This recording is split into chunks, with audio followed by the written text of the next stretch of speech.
All right. Good afternoon to those of you on the East Coast. Good morning to those of you on the West Coast.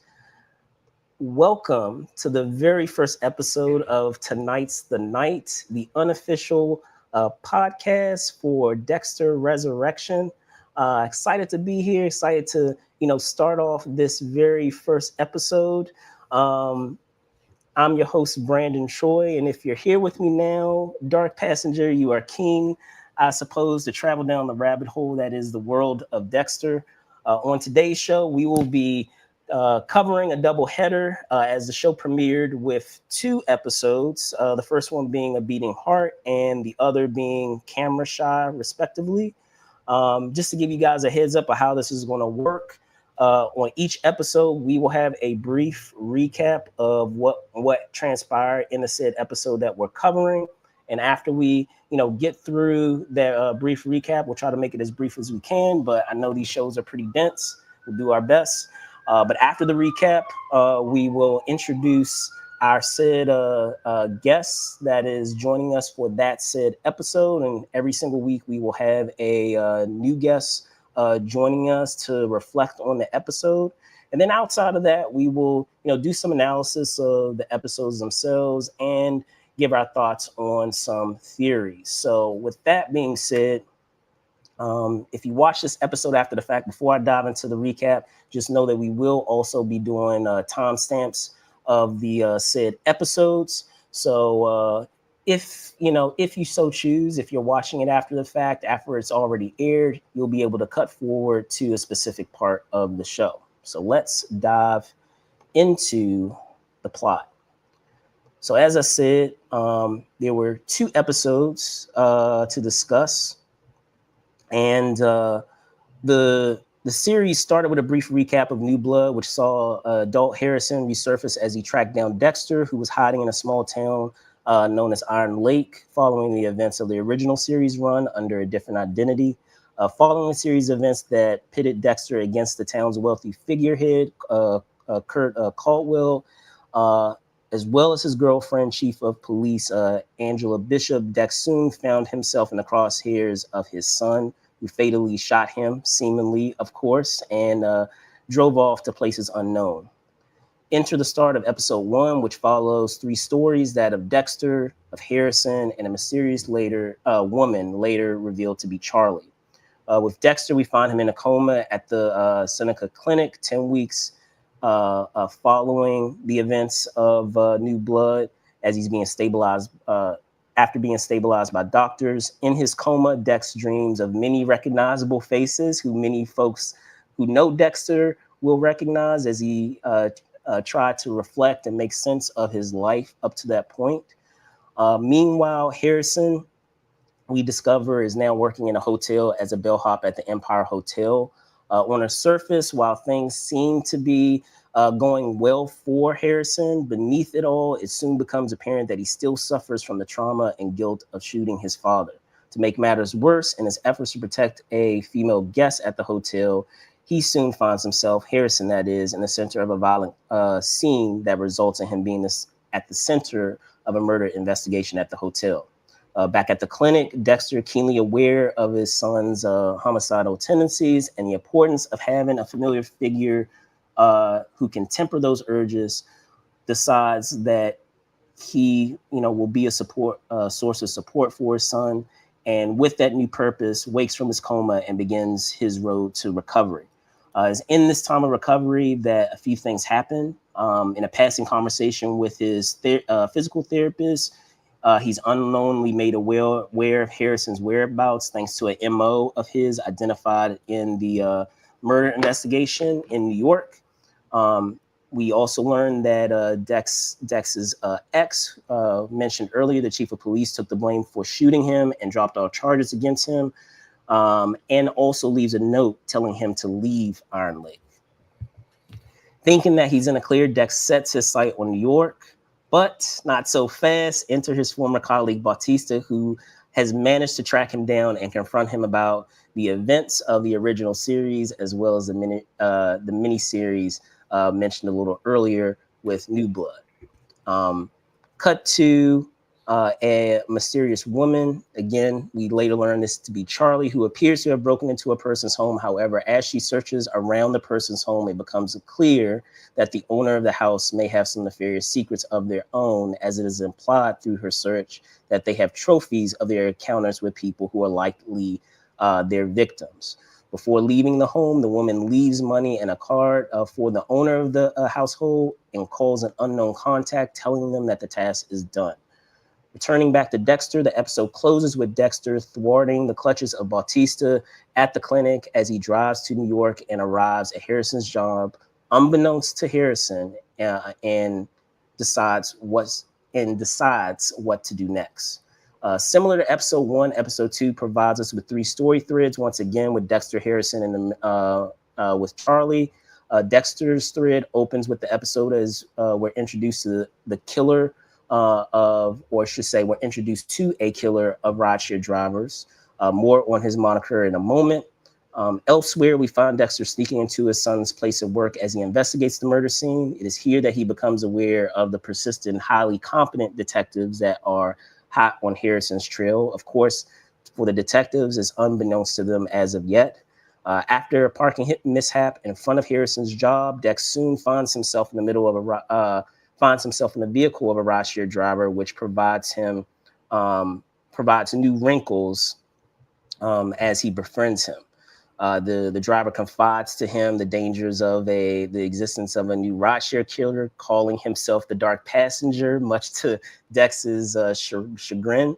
However, he also gets gets inspired to take up rideshare driving to make a living and to find this Dark Passenger. Meanwhile, Charlie has an encounter with a mysterious former associate who begs to be reinstated to whatever dealing she has with her employer.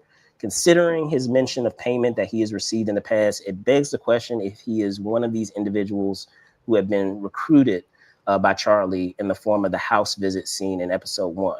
More of that we will discuss in theater use a little later on. Harrison, this episode finds him slowly spiraling as he comes to terms with what he did at the hotel. His thread in the episode concludes with the 2 persistent detectives mentioned earlier edging closer to Harrison as they finally ask to question him. Dex's thread wraps the episode as Bautista's pursuit of Dex continues, and Dexter's friendship with the rideshare driver mentioned earlier develops as the driver takes Dex under his wing in a matter of ways. We have, him inviting him to his home, providing him with housing because he has a basement apartment. The driver does, and lastly, providing Dexter the opportunity to gather details from one of the sole survivors of the rideshare killer that is still, on the loose. As a result, Dex is able to track the suspect to his place of work, and in stalking him, is able to confirm that his said suspect is, in fact, the rideshare killer, thanks to the tech that inspires the second episode's title. With that out of the way, Dex, while he is able to track down the aforementioned rideshare killer, he unfortunately loses him, and the episode closes with him coming to the decision that he will find him and place him on his table, which any fan of Dexter knows what that means. With that out of the way, I'd like to introduce this week's guest, celebrating 25 years this September with his pop culture website known as comicsonline.com. Today's guest has absorbed scores of content across comics, genre, film, and TV, as well as games over his lifetime. However, today, we will be asking him to journey with us through the first 2 episodes of Dexter Resurrection. So please welcome comicsonline.com editor-in-chief and publisher, Kevin Gaussoin. Let me bring him on now. Kevin, what's going on, man? How are you? I'm so glad to be here. Thanks, Brandon. Yeah, no problem, man. No problem. So just initial impressions as we are talking about the first 2 episodes of Dexter. What were your thoughts? I'm just curious. I am definitely enheartened shall we say. Um, it could have been bad. It could have been bad. I felt like the return. I loved the original series. I'm a big fan of the original series, but that second series, where in the great north of New York, was, Yes. I mean, where was it? Eventually, I had to just Google it up. Oh, where is this? Oh, it's in northern New York. It's like, yeah. Anyway, um, I thought that one was kind of weak. I didn't really buy it.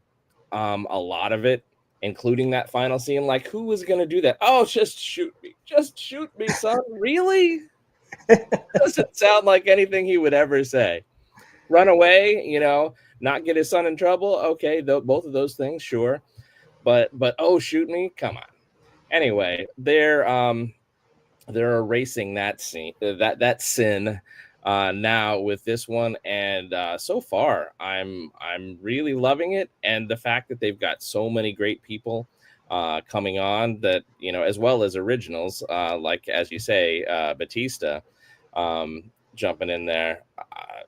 I have nothing but you know great expectations.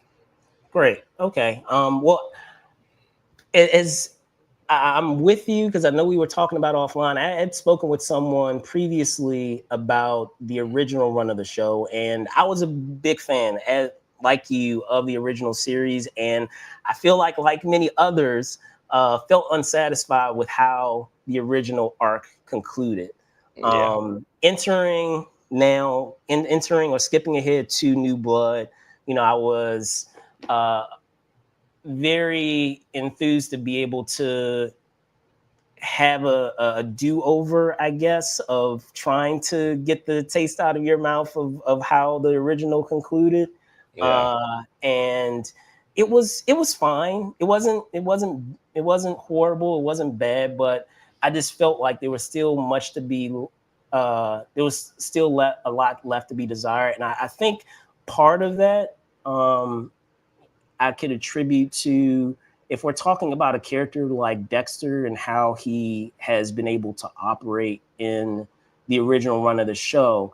I don't think that having it set in a small town really helped the show very much, because a lot of times when you're talking about the nature of Dexter and what's going on in a show like that, as someone who is aware how small towns often are, there's not a lot that you can get past people if it's in a small town, Yeah. believably.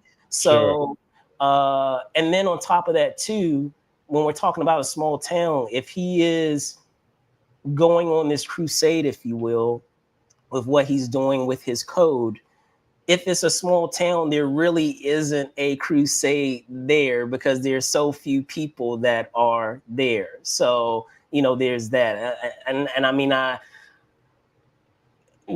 I'm glad that we were introduced to the adult version of Harrison. The actor, I feel like, does a terrific job of, capturing that character, his vulnerability, but also his darkness as well. He's back in this, in this sequel show. And we were just talking about it offline. For a while there, I was kind of touch and go there when it came to Dexter, but thanks to the recent prequel, Original Sin, it allowed me to get back on board, because I thought that show was really well done. I don't know who the casting person was. They did a terrific job of being able to capture a lot of those characters and younger versions of those characters, because I feel like if you went from Original Sin into the original Dexter show, you would be able to seamlessly go from those characters that you're getting there into the original show. Like, I feel I like they were kind able of to want to do that, is to watch Original Sin, because I haven't finished that okay, myself, and so and then just flow right into the original series, which was so strong. for sure, for sure. So, now talking about this series, I there are some issues that I do have, and I'm going to get into that as we get to the tail end of the show and wrap up of like my thoughts and my final review, because there are some things like logistically, if we're talking about realism here, I understand this is a TV show. I understand it's heightened reality, but there are a couple of things I was like, oh, it's hard for me to be able to grasp that played out that way. That I do want to dive into. But with that said, I am happy to see. I was happy to see a lot of familiar faces. It was great to see Miguel, who was played by Jimmy Smits from. If we're talking about the original show, it was great to see him. It was great. I was really excited to see Dokes. That was like one of the. That was quite the surprise. Yeah, that was a great one. And then of course, we would be remiss not to get into John Lithgow, who played such a major role in shaping not only Dexter, but even shaping the trajectory of Harrison as well, where Harrison would likely not be, which is what he points out, would likely not be on the trajectory that he's on now had it not been for what he did in the original show.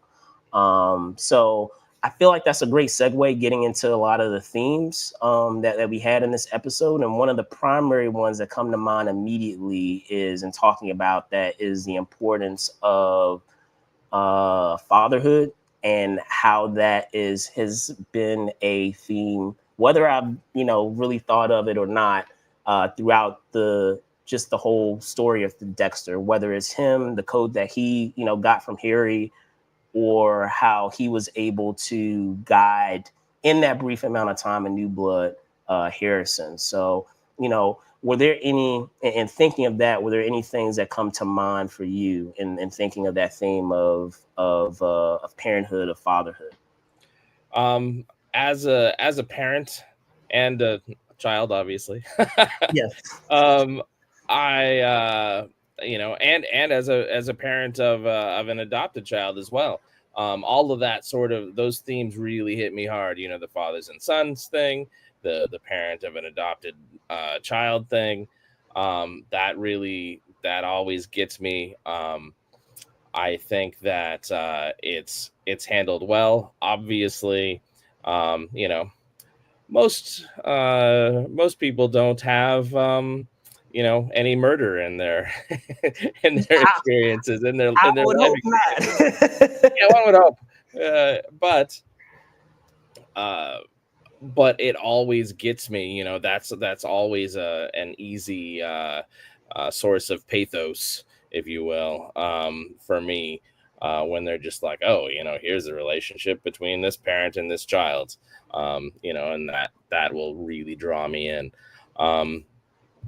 And this is it hasn't really gone too far yet, because obviously Dexter has not reunited with Harrison, but James Remar, on my old original version of the Comics Online podcast, we talked about Dexter back in 2008, 2009 when it was still on.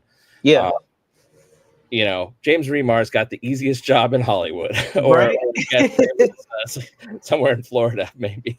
Right. But where he just shows up, says, "Dex, you're doing it wrong. Come on, Dex, quit being a jerk." And then he walks off stage, and that's a wrap for him that week. I love his relationship, and I loved his relationship then, but I love his relationship now. And I think the way that Ghost Harry, the way that he's presenting himself, since obviously he's not really a ghost, he's not really Harry, he's that portion, he's the Jiminy Cricket in Dexter's mind, who says, "Oh, you should really be doing it this way." But as we go on, and I hope I'm not jumping ahead here, Dexter's growing. He's not 100% sociopath anymore, and we saw that in the previous series, in that middle series, but even more so now, and I'm loving it. He's I'm a middle-aged man, and I still I could still use a little growth myself, and so I love it when I say, oh, look, he's growing out of these bad habits. Yeah, for sure, for sure. And I probably should have prefaced this because, again, folks, I apologize. I'm aware that the show, for some of you, you're not going to be watching until tonight. So if you need to watch it like this after the fact, we will be getting into spoilers. So I will, preface it with that. But with that out of the way, in talking about, like you said, the growth that is there.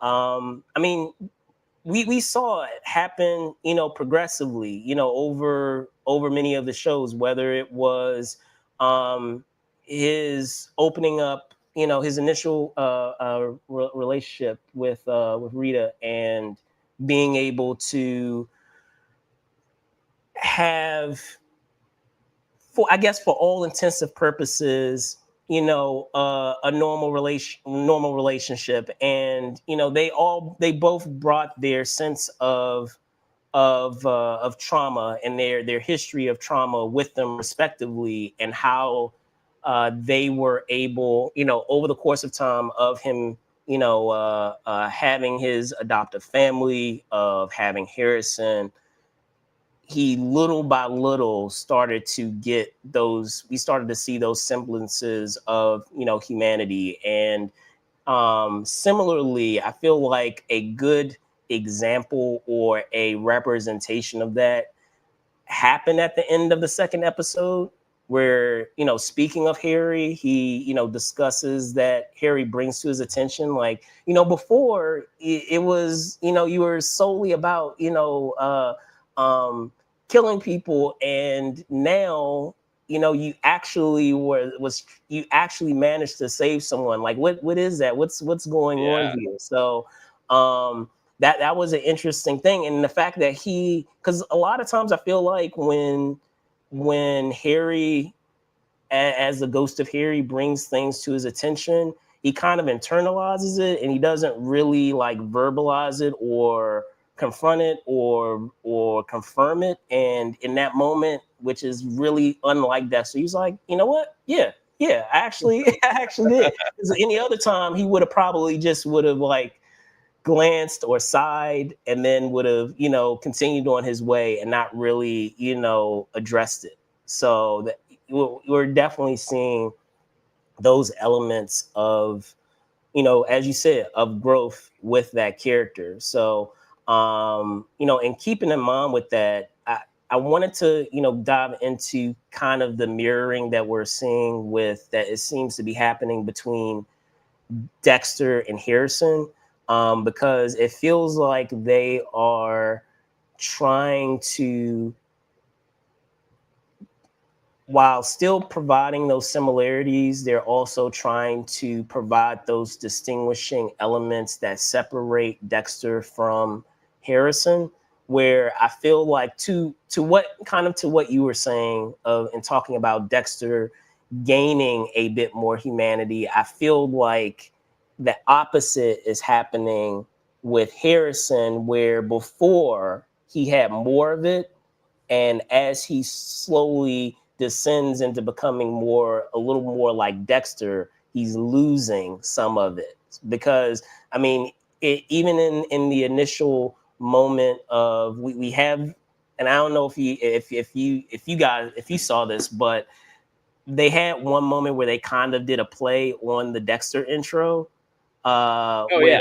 yeah, Oh which yeah. I thought Yeah. was Of course I very, saw that. it was hilarious, where they kind of played on some of the things, kind of like a delineated or a variation of that intro, where he's doing some of the same things but not exactly all the same things.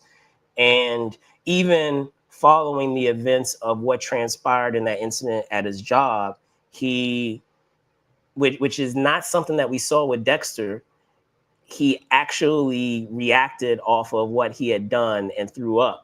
Where, like, I feel like with Dexter, it wouldn't be something that we would see from Dexter. So No. what are your thoughts on that? Where, and maybe you have a different, a different viewpoint of what we're seeing there with them seemingly comparing Harrison and Dexter. First of all, I love a good homage I'm a sucker for one, and this one was great. Also, I'm a sucker for that original Dexter intro. Yeah. I today I had eggs and ham, and if I would have had coffee, it would have been in a French press. Let me tell you, because that's the only coffee maker we've got right now. But I got I'm dressed for the occasion. You see, I've got the Dexter shirt on. Yeah. I Yeah, tried to wear red today, so there you go. But yeah, yes. yeah. But yeah, that guy, whoever came up with that intro for the original series, I don't know if they got an Emmy, but they should have, because that was beautiful. Yes. Oh, and I did a terrible job shaving as well, because if you could look close up, I'm definitely still not there. But anyway, I loved it. And it illustrated for me the same as you just described, where it's just like, let's walk through a day in the life of Harrison, and while there are parallels, there are also some things that that are definitely different.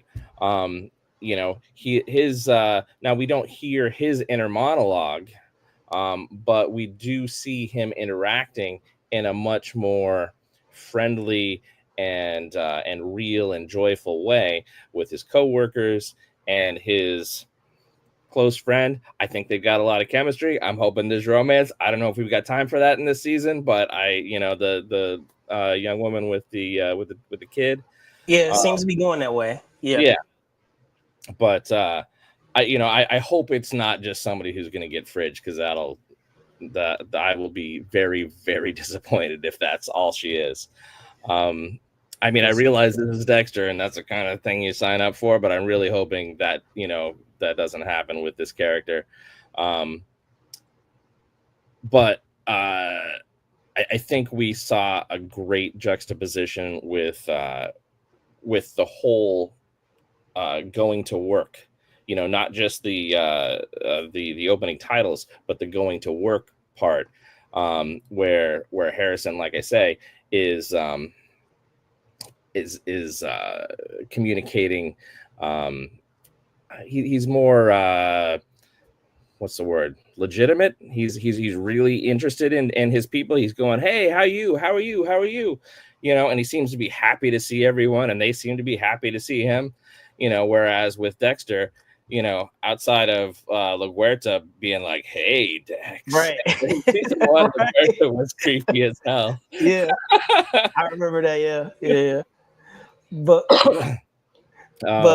but I was gonna say, like, in outside of that, as you said, that juxtaposition that we have there, it's fascinating to watch that, because, as I said, it seems like they are trying to have them come to a head, so to speak, where one is gaining that humanity and one is losing some of it, and where when they finally come to a head, him trying to properly, balance the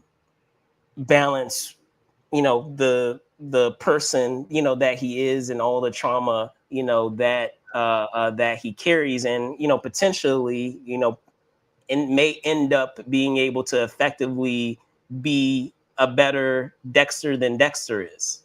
So we'll see. I don't know. I mean, he doesn't have that schooling behind him, but maybe. Yeah. One thing that I noticed when it comes to, as you say, one coming up and one going down, when they meet, they're going to have some preconceived notions about, oh, what is the other doing? Harrison's going to say, oh yeah, Dexter's going to be up to no good, and Dexter's going to be like, my boy, you've got the code, right? And whereas that's not the reality, because they're not seeing everything that's going on, and so that immediately sets up some kind of beautiful conflict that the writers are going to have to tie up by the end of the season, I hope. For sure. So I want to be able to get into the Charlie of it all, but I feel like the best way to do that now is now to get into our theories. So I'll get into our theoretical splatter. So in talking about Charlie, we get some semblance of what's happening there from, I guess, the promotional materials of we already know, it's been spoiled for us. We already know who her employer is. We don't know the specifics yet, but Yeah. we do know who it is. So considering what they've shared thus far, and what's kind of implied, what are your thoughts on what we have going on here with, where she falls, what she does, and what her employer is about? Um, Here's my, well, obviously, oh, what's the character's name? Um, the her employer, who is called Yes, I'll pull it up here, and I'm uh, brain farting on Leon. it too. Yes, Leon. yes, Obviously, we'll just call him Bill. Obviously, he's killed her husband, and in the end, she's got to kill him with the special move. No, because everybody is every character they've ever played, and if you're thinking otherwise, you're just wrong. She is fantastic. She's never looked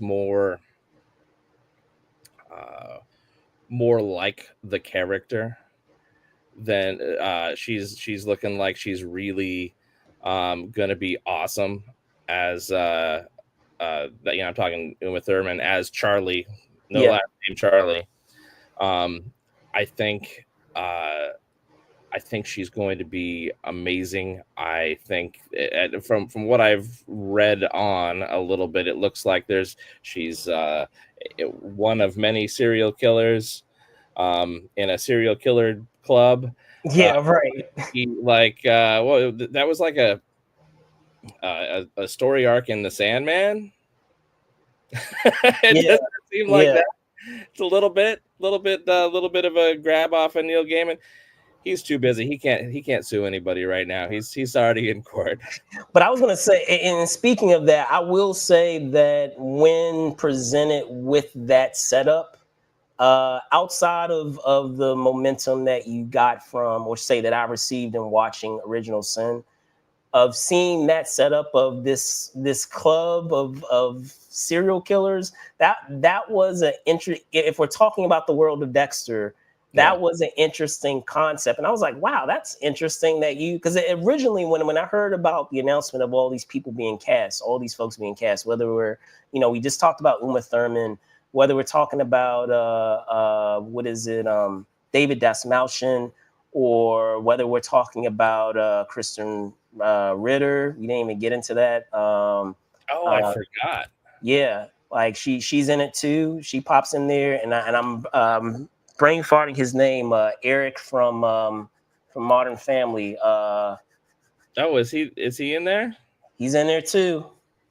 Wow. Yeah, I remember seeing like a big Neil Patrick Harris, like oh whole yeah, bunch. yeah, crazy. So and I thought, I was like, oh, okay, this is interesting. You have all of these well-known, folks. They're going to be. It's kind of like with Law and Order, maybe, where they're just going to be the killer of the week, like you Yeah. saw previously. But to their credit, they found a more creative way to make that format interesting, and having it kind of be a collection or a club with this, seemingly wealthy figure that is like a fan, a fan of theirs. So I was like, that's an interesting way to approach this. So I am curious to see like where his origins stem from, why he is the way he is, and why he has this obsession or Yeah. fascination with all of these, of all these people.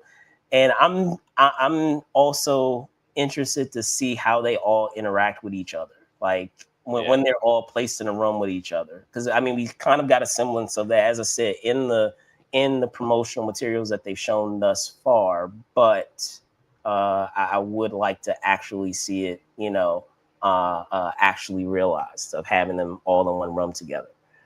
Yeah. So, do you have do you with there was a character that we had that seemingly um, is no longer under the employ of Oh, Dinklage's character. So, yeah, and Leon. he's Yeah. yeah, Leon, excuse me, yeah. Do you feel like it is an instance of him being perhaps, another serial killer that used to be a part of this club and kind of was expelled, or like where where do you feel like that character factors in? I think um I don't think he didn't seem to have the edge of a serial killer. He could have been, because obviously, you could be kind of a wimpy, from the shadows type of a serial killer.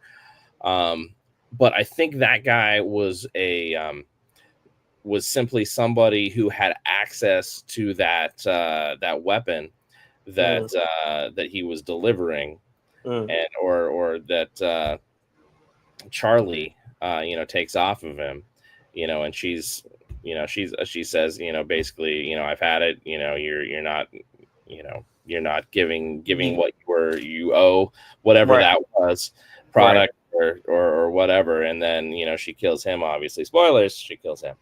Um, and I don't think that guy was probably a serial killer. I think he was just somebody who had access to, maybe he's the evidence room clerk or something like that, that was bought by Leon.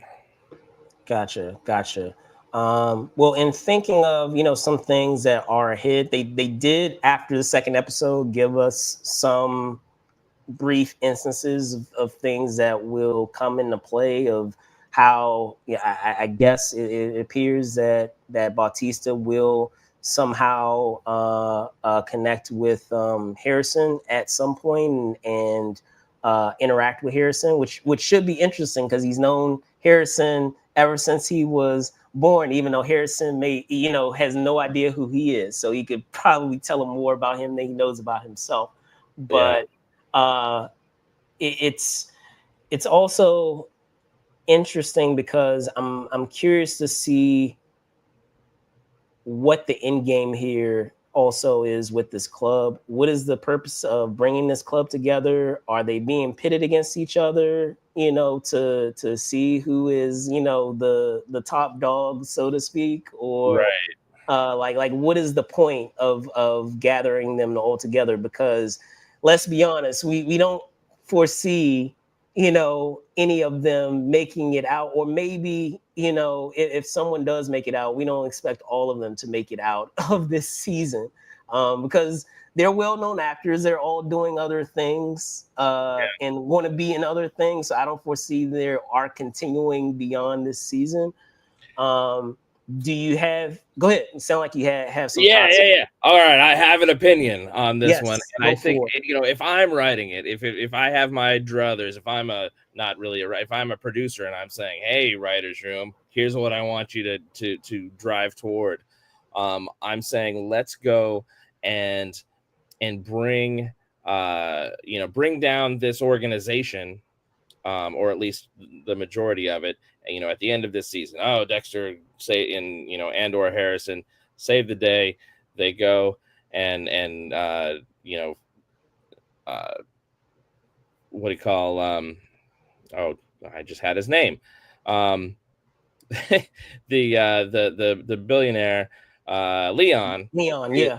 Leon is he's found out, or he's killed, or whatever. Multiple of his club also Yeah. killed, right? Whatever, explosions, whatever happens. But in the end, a lot of these slink off into the darkness, and Dexter says, oh, all right, end of the season, Dexter says, all right, son, we got to go find them. And each successive So like season a is prison break. one It's like the arc. I want one arc with Neil Patrick Harris. as the big bad that they're chasing, and he's just too damn smart. Whatever. One of these sort of I things. like that. You know what I I'm like saying? And that. then the Yeah, next guy, and then no. the next person. It's like the Avengers, where you have the big prison break, and they have to Yeah, you got to they get him have to back go on the after raft. everyone who got released. Yeah, Yeah, for except for sure. the raft is just a table, and then they go. Right, exactly.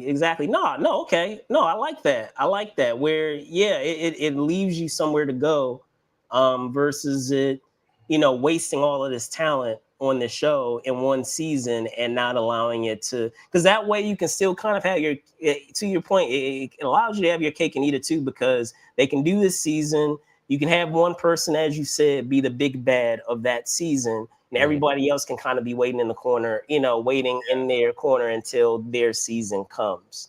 Yeah. So yeah, no, I You like could it. end up with 6 more seasons of Dexter, and who doesn't love that idea? I I mean, like it, and we already are privy or know who these people are. So you already have an attachment or a connection with each of these characters that we're introduced to. So it makes it that more effective when we see them again, yeah. if they're brought back. I like it. And we got to find out, all right, out of all of these people, great actors, we've loved them in so many things, which one of them is gonna F it all up for the rest of them and be that John Lithgow amazing, cannot be topped character, as For the sure. real true big bad, because that was that season of Dexter, and I'm sure that anybody watching this is going to remember. How do you ever top that? That was so amazing. The writers room just killed themselves by having such an explosive, just amazing, perfect villain, that nothing could top, and nothing has topped since. We've enjoyed the characters, we've enjoyed the seasons, but even somebody, some great actor like Jimmy, he's a great actor, but are you gonna beat that John Lithgow character? You're not. I mean, so much so. I mean, aren't they? If memory serves, aren't they doing a separate series? If memory serves, I think they're doing a separate series with Lithgow's character.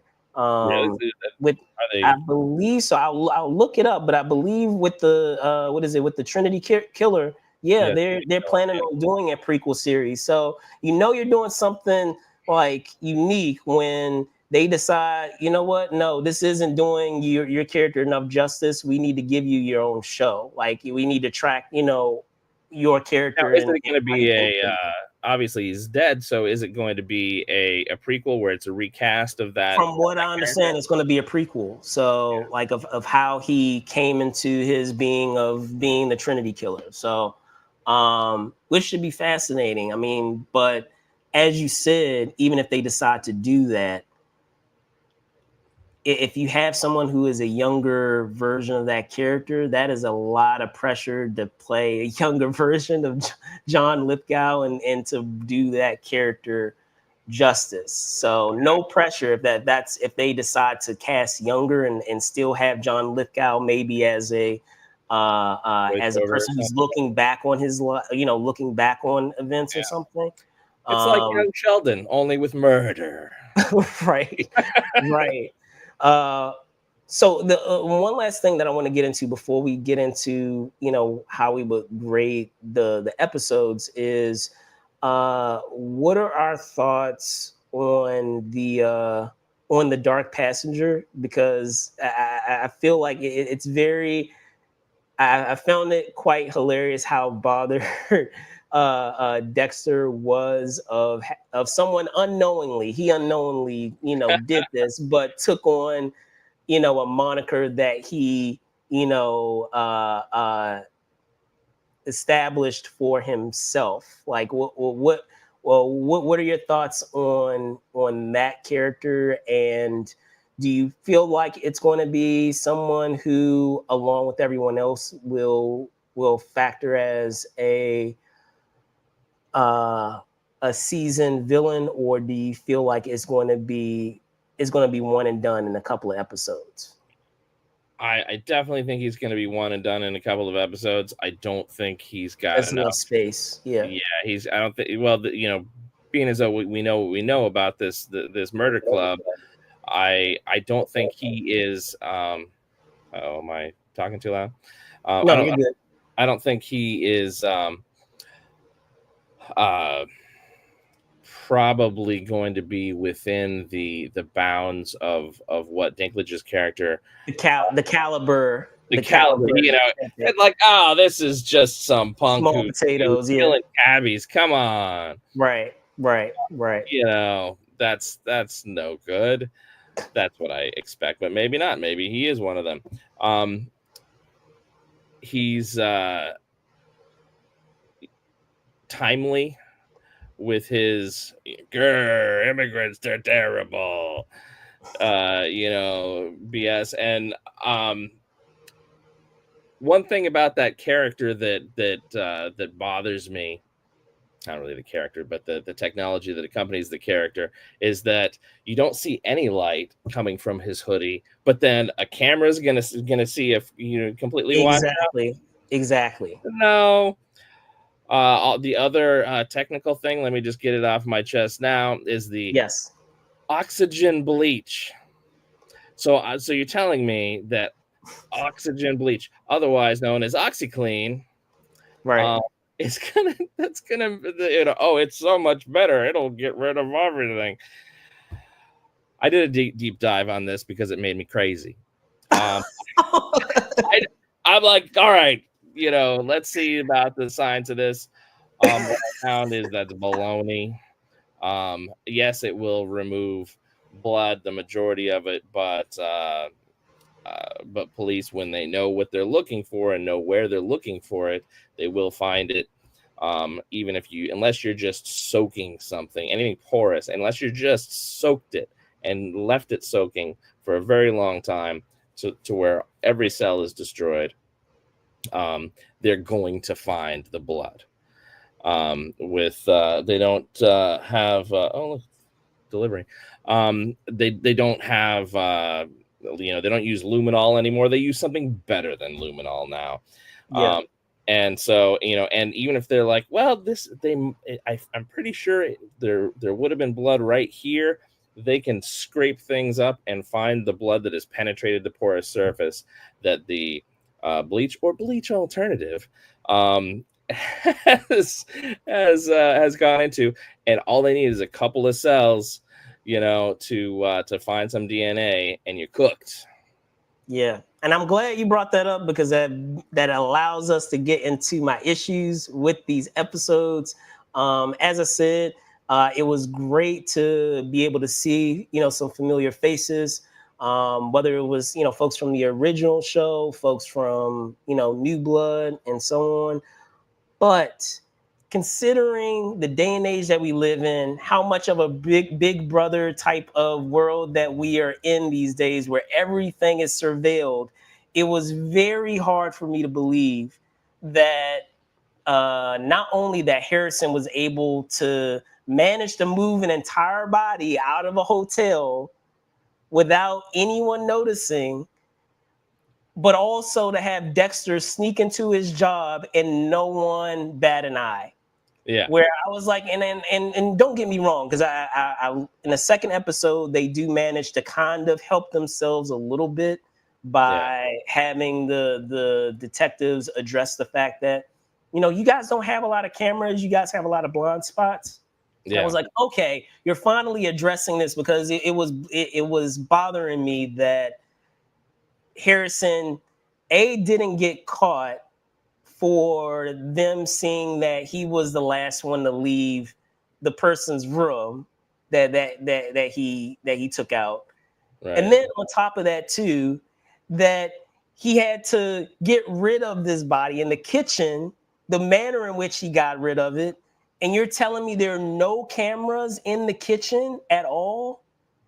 Obviously not. There are no cameras there. And if there's no cameras, there's no cameras. I mean, listen, if you're like a hotelier and you're like, all right, I need security, where am I going to put my cameras? Are you going to put them in the kitchen? Because I feel like I'm probably not going to put them in the kitchen. It's going to be definitely lobby, outside, parking, and then after that, probably right where they did put them, which is right in front of each elevator on each floor.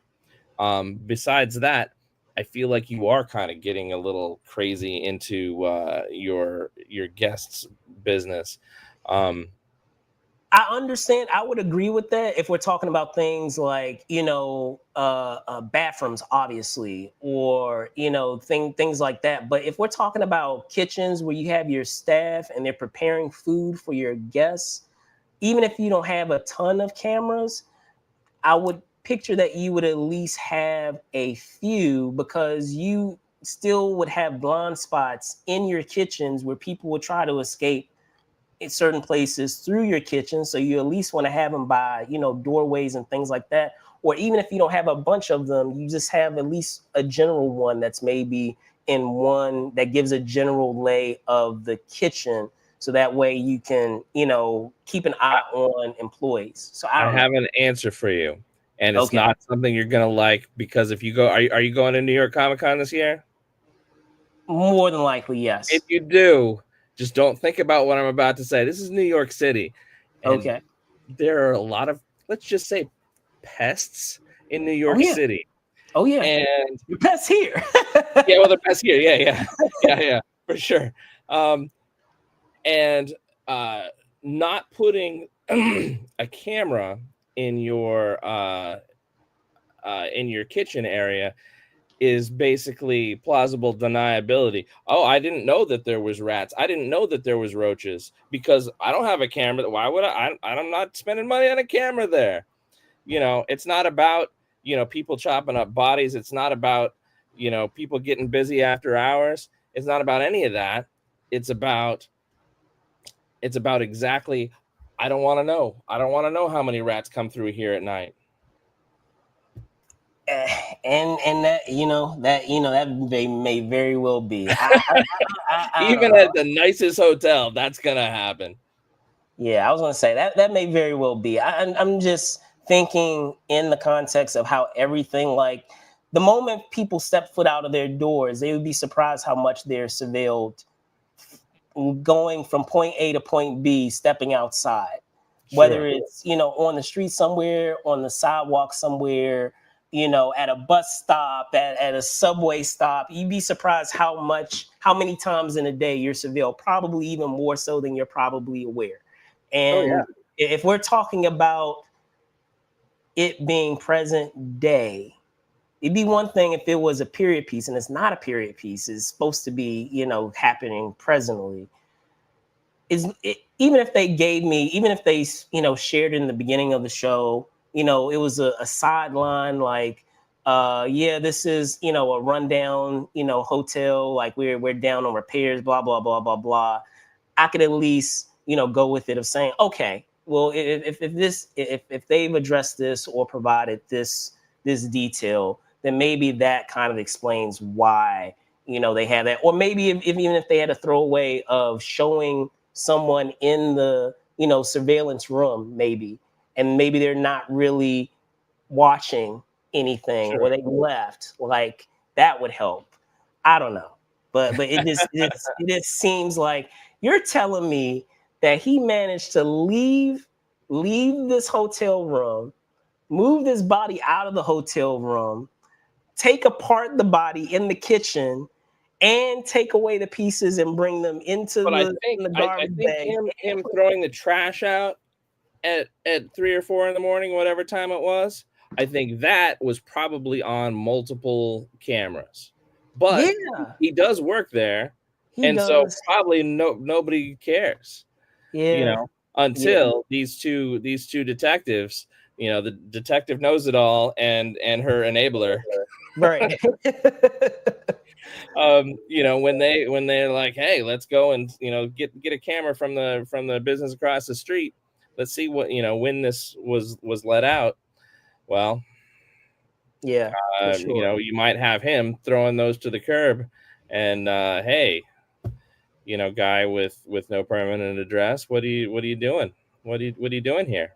But I was going to say, even in that same regard, even if we're playing devil's advocate here, just that idea of Dexter managing to sneak in all of those places at the hotel where like no one batted an eye, and they're like, "Who is this guy? Why is this guy in our space?" Like, because I think it was like one point where he was actually back there in the kitchen and he was just walking around like he, no one said anything. Like, "Hey, excuse me, sir, do you work here? Do you have any identification? Saying that that you're a cook back here, or that you're, because we don't Yeah, recognize it. We know everybody because they clearly, everyone knows everybody. They have a sure. relationship with each other. They even know the bellhop. So like to tell me that he managed to sneak into, I guess, the sanitation area when he first came into the hotel, and to also manage to sneak into the kitchen where he was able to see the splatter later on that was on the ceiling. I I really have to suspend my disbelief to for them to like say that he didn't get picked out, where someone's saying, "Excuse me, sir, like you're not supposed to be back here. We need you in the Yeah, lobby." that's that. He's got primary character armor. Yeah, there's that. There's that. There's Yeah. that. But otherwise, like I said, I enjoyed both episodes. I am eager to really dive into what makes Leon tick and why he's, doing what he's doing this season. Yeah, I can't wait to Very actually curious. meet him in Yeah, the show and see what's what. That's really going to be interesting. for sure. So if we were to give it, a number of, we can either say five knives being the maximum or five drops of blood being the maximum. Like, what would you give episode 1 and episode 2? Um, I liked them each for different reasons. Okay. Um,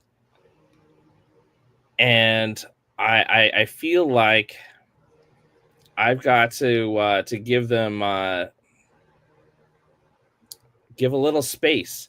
The Okay. reason I'm not giving a perfect score is because, hey, there was that John Lithgow season. Yeah. So I'm gonna say 4 out of 5 blood slides There um, you go. for each of those 2 episodes for different reasons. I loved Dexter finally. I loved the rideshare guy. What was his name? Oh Um, my gosh. Oh, I feel I bad. love the rideshare guy. I'm like, I Yeah. want to be that guy's neighbor. What? How awesome is that guy? Anyway, I love that guy, and I love Dexter going, maybe I will move here, and maybe I will go and chase down this supposed dark passenger Yeah. stealing my. You started to ask me before, about uh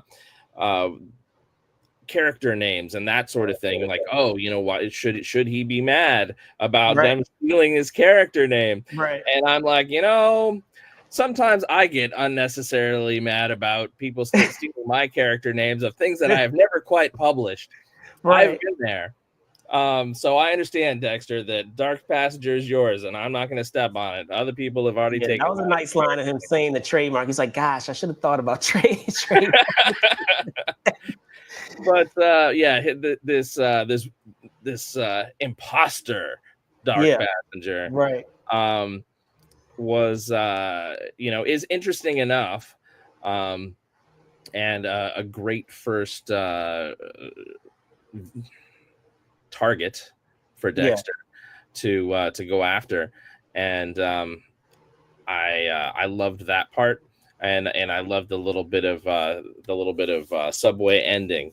So without getting 100% spoilery here, I enjoyed that, and that of course is where we get the Harry and Dexter exchange that we spoke of earlier.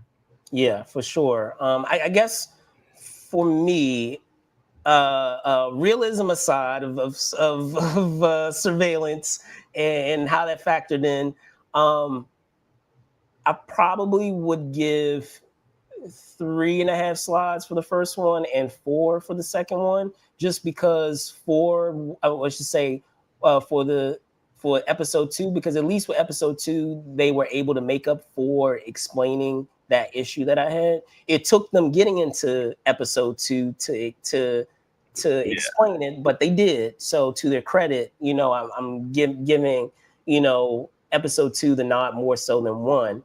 Um, it was, as always, as I mentioned plenty of times thus far on this show today, it was great to see everybody. I like how they were able, because they did have a huge task of trying to recap a lot of things. And I feel like in opening this show, they managed to do that with briefly going into what happened in New Blood, and by having some of the characters doing those dream sequences, it allowed you to pick back up some of those needed things of the character's history from the prior show that you may have forgotten, and you're like, oh yeah, that's right. Oh yeah, that's right. Oh yeah, I remember. Oh, okay, yeah, I remember this. It was a creative way of them doing recap without it being just a dumpster, what is it, a dump of exposition. Yeah. So, while you were still able to see everyone, and it was nice to be able to see everyone, they played a purpose in being able to recap you on the character's history and how they factored into Dexter's story up to this point. So I did like that part. And I do like the characters, just as you said, that they've introduced, new characters that they've introduced so far. So I am keen to, see how it continues. So I feel like it was solid in terms of how it opened. And it got better from episode 1 to episode 2.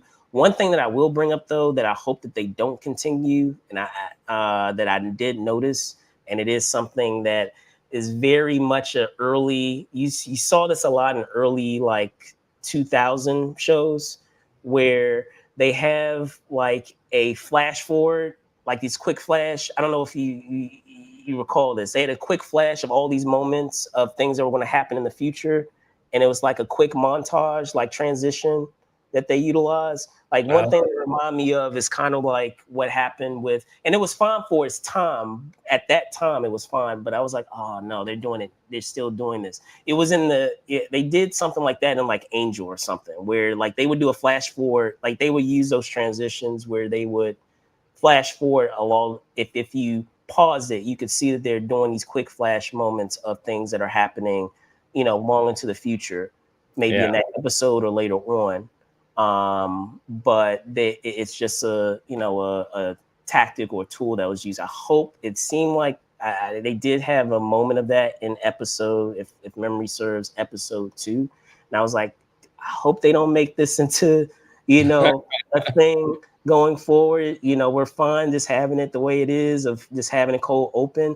Even though I'm not going to lie, it would be nice to have some type of intro, even if it is with New York, because I feel like you could do something unique with New York and have it be uniquely a Dexter thing of him waking up in New York on a New York morning. Like, that would be interesting. And maybe they still may do that. Maybe Or do it with the other characters. Oh, do it with the other characters. That too. So we'll see. But yeah, all in all, solid, and looking forward to what they have going forward. So there you guys have it. I want to thank you guys so much for tuning in. I'm gonna punt it over to you, Kevin, if you could tell folks where they can find you before we wrap up here. Well, as usual, you can reach me at Comics Online at comicsonline.com. We are everything geek pop culture. I do a show about the new comics coming out each week, every Tuesday evening around 7-ish. We're trying to nail it down. Eastern time on Facebook and YouTube. On all the socials. We are Comics Online, and like Brandon said earlier, we're celebrating 25 years of covering everything geek pop culture at Comics Online. We've got a lot of fun stuff coming up. Lots of interviews and reviews of, as I say, everything geek pop culture. All right, awesome. Well, again, I want to thank Kevin for hopping on with us this week for our premiere episode of Tonight's the Night, the unofficial Dexter Resurrection podcast. I again am your host, Brandon Troy, co-creator of Movers and Shakers Unlimited. You can find me at Brandon Troy ENT on X and Brandon Troy _ ENT on IG on Instagram. Out of the way, thank you guys so much for watching. Be safe out there, and see you soon, guys. Bye.